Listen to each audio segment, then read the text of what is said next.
The mysterious disappearance of famous American novelist Barbara Follett is a baffling case and the source of much debate. On December 7, 1939, Barbara was officially reported missing under strange circumstances. Since then, her case has remained unsolved, with no new evidence or information being found by investigators. However, her work is still highly revered, and the world won't soon be forgetting about Barbara Follett. Barbara was born to Wilson and Helen Follett on March 4, 1914. Wilson was a popular critic and editor, and Helen was a well-known children's book author. Barbara was heavily exposed to the world of literature through her homeschooling conducted by her parents. According to statements made by her parents, she was writing poetry by the age of 4. Even at such a young age, though, she showed signs of becoming a child prodigy. At age 8, using a portable typewriter gifted to her by her mother, she began writing her first novel, titled The House Without Windows. A few years later, her manuscript unfortunately burned in a house fire. She didn't let that set her back, though, and she entirely rewrote her story under the guidance of her father, who worked as an editor and supervised the publication process. By age 12, the novel was released. Despite being the work of such a young girl, it was described as intelligent, compelling, entertaining, and shocking. Many referred to her work as the writings of an old soul. Basically, the public was surprised that such talent was coming out of a child. She was considered a child prodigy with a bright future ahead of her. A year later, though, her second novel was published, titled The Voyage of Normandy. It received impressive critical acclaim and put Barbara's name high on the list of various publishing companies, and her future as a novelist looked promising.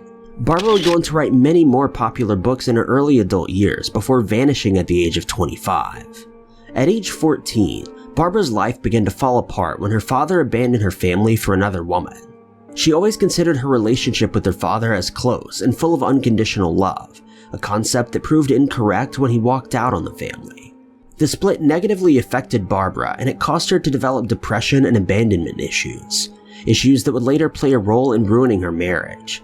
After her father left, she considered herself as already having surpassed the peak of her life and career despite only being 14. At age 16, Barbara and her family were set in the worst part of the Great Depression. They struggled financially, and her family life began to decline thanks to stress and common disagreements. Barbara began working as a secretary at a publishing company. The salary helped pay the bills, but she remained committed to her writing, and while working, she created and published more work. It's unclear exactly when she moved out of her family home and whether or not it was a happy departure.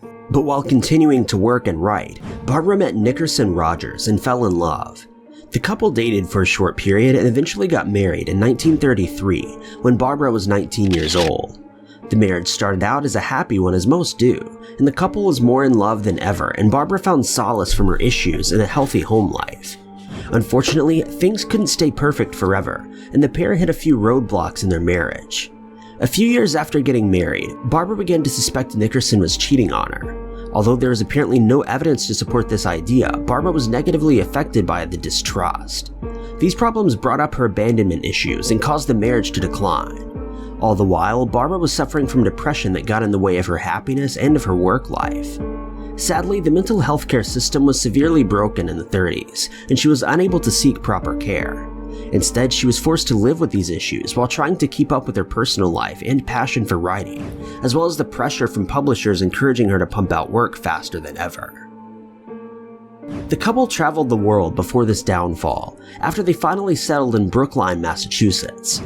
Her husband described that Barbara had completely changed since settling down. She had trouble getting out of bed every morning, had no motivation for work, and would frequently just burst into tears for seemingly no reason.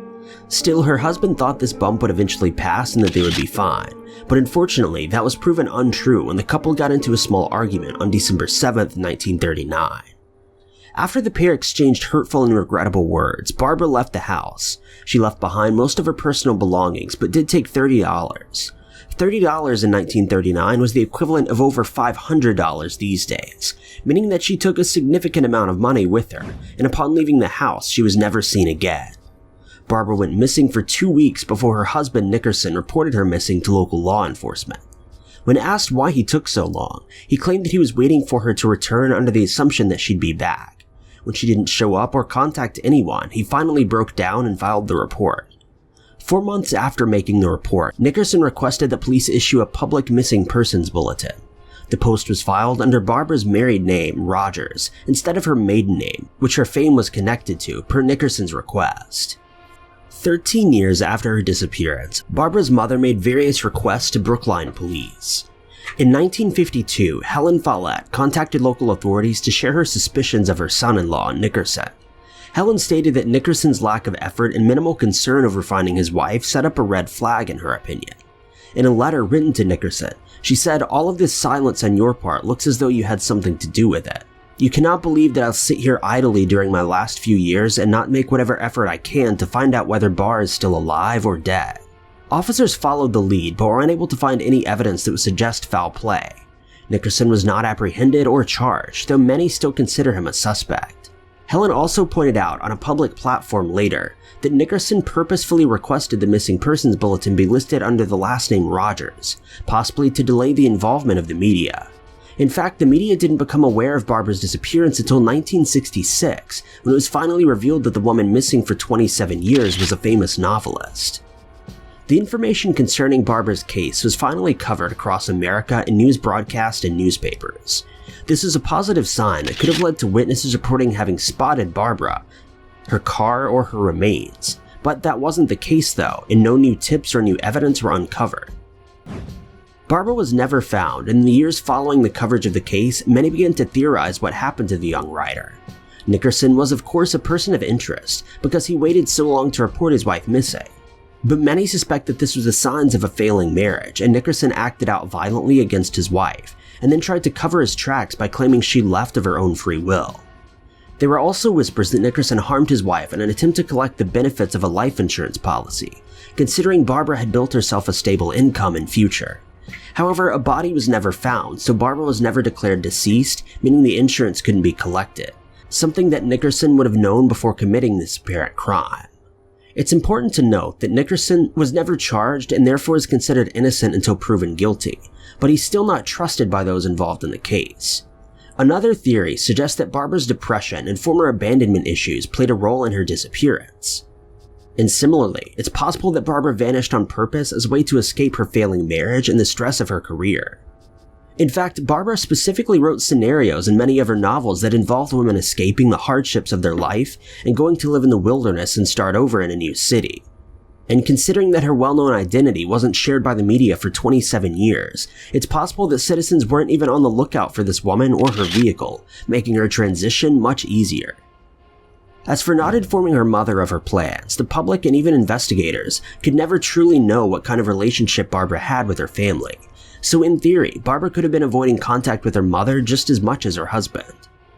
Another possible detail implies that Barbara may have traveled out of the country to escape life. In 1939, traveling was much different than it is today, and the laws and practices of travel were much less strict.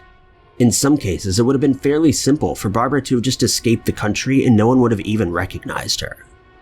Despite all of these theories though, there are no solid answers concerning the missing author. Today, Barbara would be 105 years old. It's highly possible she's already passed, adding another aura to the mystery.